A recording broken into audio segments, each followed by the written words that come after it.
अस्सलाम वालेकुम जी। आप ठीक है? शुक्रिया शुक्रिया, थैंक यू थैंक यू जनाब इरफान साहब, शुक्रिया शुक्रिया।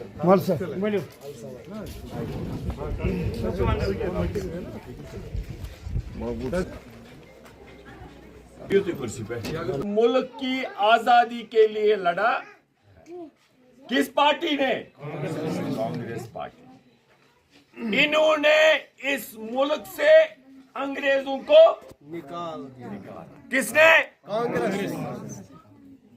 इस पार्टी ने तब भी कुर्बानियां दी और उसके बाद आप सबको पता है इस बारे में, खुसूसन ये नौजवान जो है इनको भी, इन सबको आपको ज्यादा इसकी जानकारी रखनी चाहिए।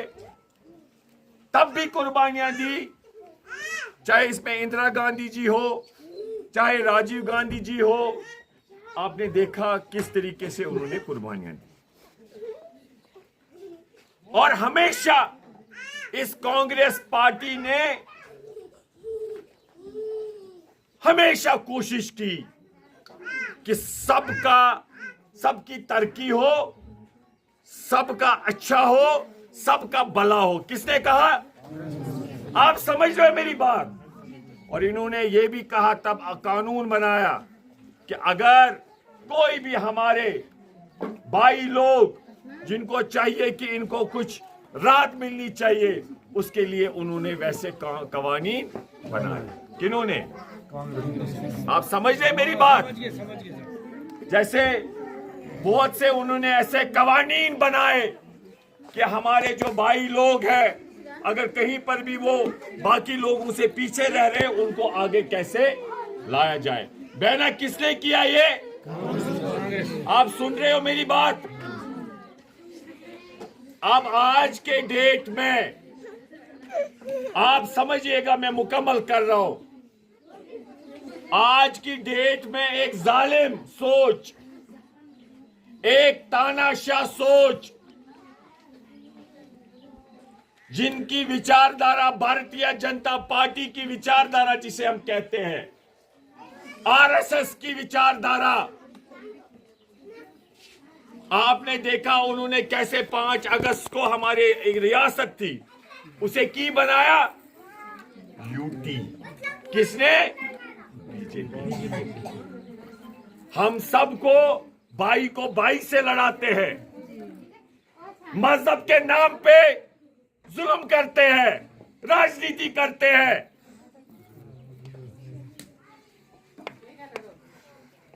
शायद मुझे बताने की जरूरत नहीं है किस तरीके से जुल्म और जाति हो रही है। इसलिए पूरे मुल्क में अगर कोई बीजेपी नरेंद्र मोदी जी का मुकाबला कर रहा है सियासी तौर, वो कौन सी पार्टी है? कांग्रेस।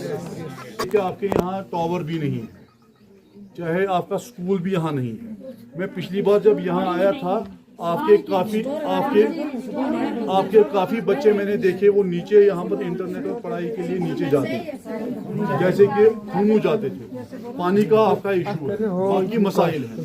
लेकिन आपके साथ सबसे बड़ी प्रॉब्लम ये है कि आपकी तरफ से जो नुमाइंदगी, एक तो हो गया कि हम आपके पास आ रहे हैं, दूसरा कि आपकी तरफ से जो नुमाइंदगी हमारी तंजीम में कोई आनी चाहिए, बदकिस्मती से वो कमजोर थी।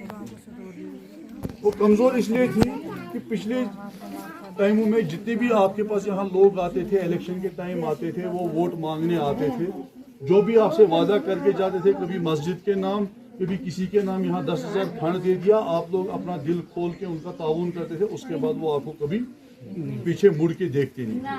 लेकिन अल्हम्दुलिल्लाह अल्हम्दुलिल्लाह अल्हम्दुलिल्लाह, मैं ये अल्लाह का शुक्र मानता हूँ और फख्र से कहता हूँ, एक तो हम आपके पास वोट मांगने इससे पहले भी नहीं आए, आज भी नहीं आए, लेकिन इस दौरान कम से कम इनके साथ राब्ता बराबर रहा।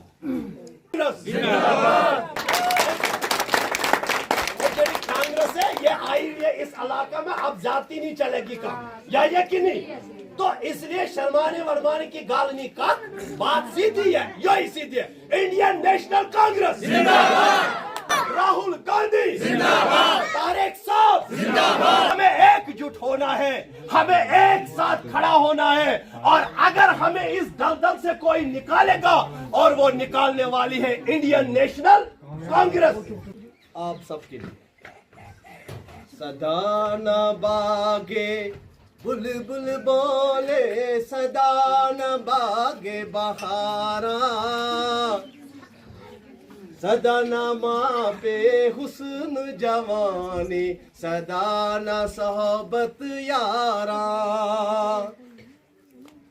ना कर बंदिया मेरी मेरी, ना मेरी ना तेरी, चौं दिना दिए जिंदगानी, फिर मिट्टी दी टेरी। जहाँ तक मैंने बकरवालों की तारीख पढ़ी है, आप जैसी बागैरत कौम बहुत कम है दुनिया में, और ये पैगंबरी पेशा है। आप लोग बहुत अच्छा काम करते हैं, तो मैं जानता हूँ आप लोगों की गैरत क्या है। एक चीज़ जो मैं आपसे अर्ज़ करूँगा कि आज जिस दौर में हम हैं, सियासी जो भगदड़ मची हुई है, जैसे एमएलए साहब ने फरमाया, डिस्ट्रिक्ट प्रेसिडेंट साहब ने फरमाया, और मौलवी साहब के आज नए जौहर भी मैंने देखे कि ये गोजरी और पहाड़ी भी बोल लेते हैं माशाल्लाह, तो ये बड़ी बात है। हालांकि